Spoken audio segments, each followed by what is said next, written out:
लोकसभेनंतर आता महाराष्ट्रातील विधानसभा निवडणुकांकडे सगळ्यांचंच लक्ष लागलंय। सगळ्याच राजकीय पक्षांनी विधानसभा निवडणुकीसाठी जोरदार तयारी सुरू केली आहे। विधानसभा निवडणुकीआधी वेगवेगळ्या संस्थांचे ओपिनियन पोल आता येऊ लागलेत। टाइम्स नाऊ आणि मॅट्रिक्सनं केलेला सर्व्हे आता समोर आलाय। अजित पवार शरद पवारांसोबत पुन्हा जातील का हा प्रश्न विचारला असता जनतेनं यावर काय म्हटलंय पाहूयात। अजित पवार हे शरद पवारांसोबत पुन्हा जातील का या प्रश्नावर 45% लोकांनी हो असं उत्तर दिलंय, तर 33% लोकांनी नाही असं उत्तर दिलंय। सांगता येत नाही असं 22% लोकांनी म्हटलंय। शरद पवारांची साथ सोडत अजित पवारांनी 40 आमदारांना सोबत घेऊन महायुतीसोबत जाण्याचा निर्णय घेतला, पण या निर्णयाचा अजित पवारांना अपेक्षेप्रमाणे फायदा झालेला दिसला नाही। लोकसभा निवडणुकीत अजित पवारांच्या राष्ट्रवादीला 4 पैकी फक्त 1 जागा मिळाली।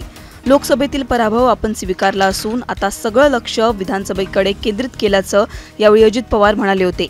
विधानसभा निवडणुकीच्या पार्श्वभूमीवर अजित पवार सांगितल्याप्रमाणे कामाला देखील लागले। यानंतर दादांचा बदललेला सूर, त्यांनी बदललेली वेगळी इमेज राजकीय वर्तुळात चर्चेचा विषय बनली। नुकतंच अजित पवारांनी गडचिरोलीमध्ये कुटुंबामध्ये फूट पडू देऊ नका, मी माझी चूक मान्य करतो, समाजाला हे आवडत नाही असं जाहीरपणे म्हटलं होतं। यानंतर मुंबईमध्ये अमित शहांचा 2 दिवसीय मुंबई दौरा झाला। यावेळी सुद्धा अजित पवार या दौऱ्यात कुठेच दिसले नव्हते। यावरून दादा वेगळी चूल मांडतात का, दादा शरद पवारांसोबत पुन्हा जाणार का, अशा वेगवेगळ्या चर्चा रंगू लागल्या। निवडणुकांच्या तोंडावर तिकिटासाठी असलेली नाराजी, पक्षांमध्ये पडलेली फूट, बंड हे महाराष्ट्राच्या राजकारणासाठी आता काही नवीन नाहीये। त्यातच आता ओपिनियन पोलची ही आकडेवारी पाहता काका पुतण्या पुन्हा एकत्र येणार का हे पाहणं महत्त्वाचं असणार आहे। ब्युरो रिपोर्ट, मुंबई तक।